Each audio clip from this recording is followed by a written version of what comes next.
they go easy, and the spring gonna press it down, so they're not gonna able to slide it off.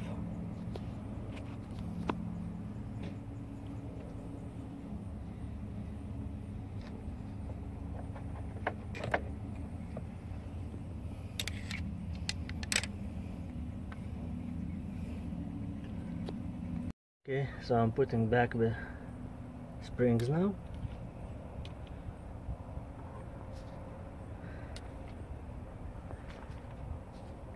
And I'm gonna put the same plate back, and I'm gonna force those springs down so I can install collets.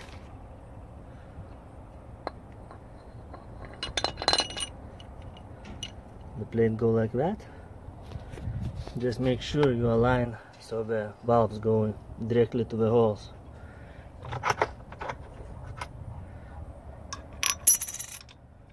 And I'm gonna compress it now and install new collets. Okay, so I pressed the plate down, and this is new collets. I'm gonna put them nice in the place.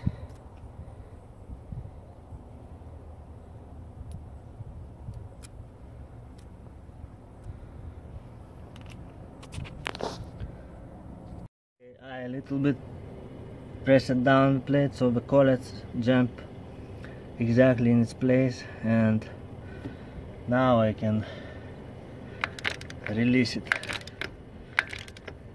and it's gonna lock up the valve springs. Okay, now I'm gonna have to take out that bolt, and I'm gonna put back injector in the hole. The hole needs to be clean, and make sure you inspect your injector and replace o-ring. I put new o-ring on that, and you put it in the same orientation like it was before. It has a hole here for fuel, and that fuel goes through the side of the head, and when you put fuel connector, it has to go in that hole. But before you put fuel connector, I have to put the injector down. Now I'm gonna put bolt holding injector clamp, but I'm not gonna tighten with the wrench. I'm just gonna put it with the hand, so it won't be very tight, and then I can put fuel connector, which is this one, and I also replace the o-ring on it, and it has exact orientation on the side, so you have to put it in the same spot. It goes right in that hole. Okay, I have torque wrench here, and I have to put 177 inch-pounds on the injector clamp, and then after that we're gonna tighten fuel connector bolt, also 177 pounds, and after that I have to torque the injector 59 pounds and fuel connector 57 pounds.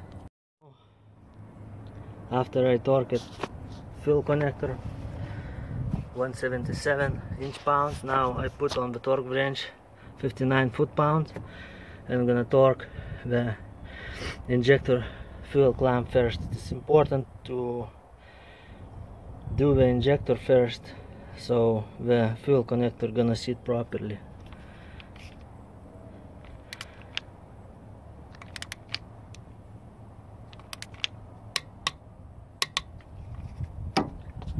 Now I'm gonna torque the fuel connector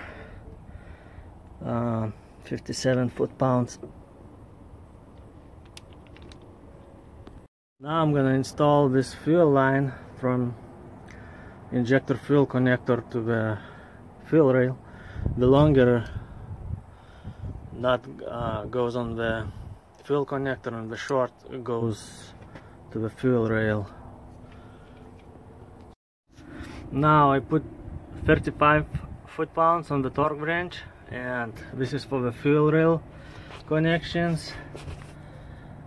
I will torque this one, and I will torque that for the fuel connector. I will torque with the torque wrench in this Crowfoot socket, 35 foot-pounds.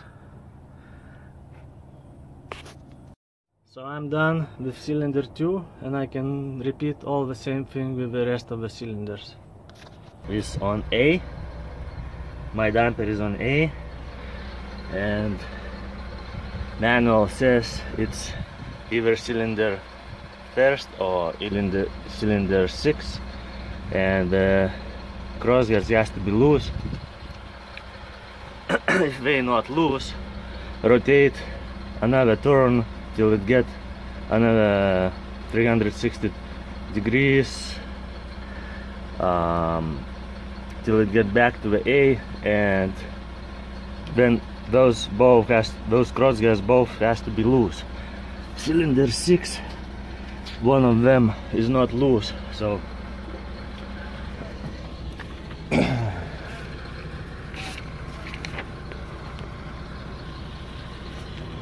A means cylinder 106, 205 is B, and position C is 3 or 4, and firing order is 1, 5, 3, 6, 2, 4.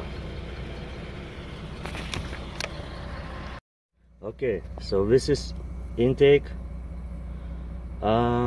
This is intake valves, and this is exhaust valves, and this is engine brake. On the intake has to be 14 thousandths of an inch. I put feeler gauge between crosshead and the lever, and on the exhaust side it will be 27 thousandths of the inch. For the engine brake, I have a special tool from Cummins, which is exactly 7 millimeters. I could do it with a put a lot of feeler gauges and measure with the calipers, but I decided to buy this tool from Cummins. So now I put feeler gauge there, and I turn this adjusting screw till it stops by its own. I don't tighten it too much, I just turn it till it stops by its own, and I'm gonna tighten this lock nut 33 foot-pounds. My torque wrench set it 33 foot-pounds, and I had cross foot on the nut, and I'm gonna hold this adjusting nut and tighten it at 33 foot-pounds.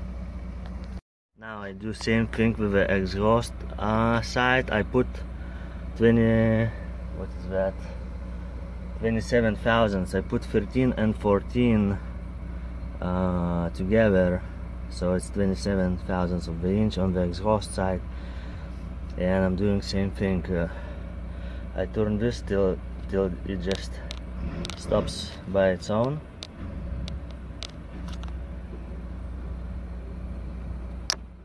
and I will tighten this lock nut at 33 foot-pounds. Same thing with the engine brake. I put 7 millimeter shims under the brake lever and the pin which is on the exhaust crosshead, and I'm gonna tighten this lock nut at 177 inch-pounds.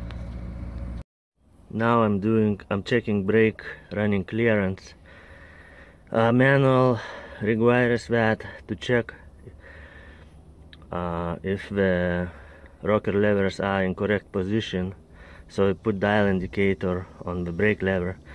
I set it to 0 and I check it. It's about 70 thousandths of the inch, so it's in the limits of specifications. The lower is, I think, 25 and the maximum is 110. So after I adjust valves on each cylinder, I have to do this procedure too. Since I done first cylinder, I'm gonna rotate to B, and it's gonna be either cylinder 2, either cylinder 5, and I'm gonna repeat what I did show before.